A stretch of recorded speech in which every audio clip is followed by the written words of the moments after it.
A silent diplomatic battle may now be unfolding behind the closed doors between US, Iran, and China.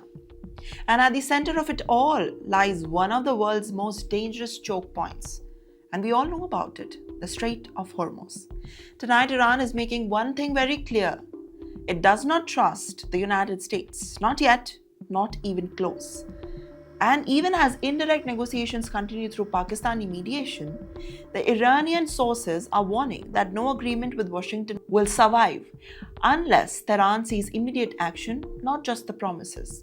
And according to reports linked to Iran's Tasneem news agency, Tehran believes that America has a long history of breaking understandings during the negotiations. Iranian officials reportedly insist that even if a preliminary framework is reached, the country will continue to treat US commitments with a deep suspicion.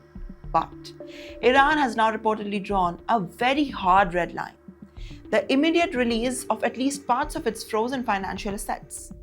And without that, sources claim that any possible understanding could collapse before it even begins. And yet, the negotiations are becoming much larger than just the sanctions of uranium stockpiles.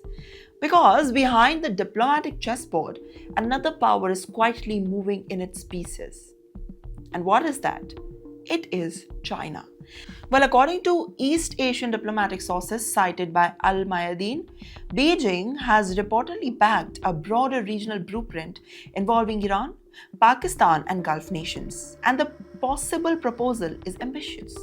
Well, transform the Strait of Hormuz from a military flashpoint into a jointly managed economic corridor. And if that happens, it could reshape the strategic balance of the Middle East itself. And the reported framework includes a ceasefire mechanism, limited sanctions relief for Iran, partial release of frozen assets, and a reduced American military footprint near the Indian Ocean. But most sensitive part, well, it is still Iran's nuclear program. Under the reported proposal, oversight of Iran's nuclear activities would no longer remain dominated by Washington alone. Instead, mind you, China, Russia, Europe, and European powers, all of the regional players, could now become part of a wider international guarantee system.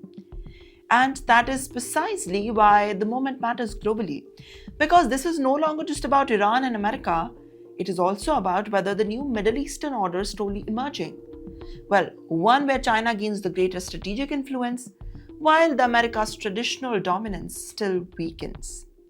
Well, meanwhile, Donald Trump appears not in rush. The US president recently stated that the negotiators had been instructed not to hurry and insisted that the pressure on Iran would now continue until a formal agreement is signed. Well, at the same time, Pakistan is now positioning itself as a critical mediator, with reports suggesting another round of indirect talks that could now happen soon, anytime soon for now, but nothing is still finalized. The distrust remains enormous, the stakes remain global, and somewhere behind the negotiations sits the possibility that the next major geopolitical reset is in the Middle East that may already be quietly taking shape behind the closed doors. What is your take on this? Make sure to comment down below.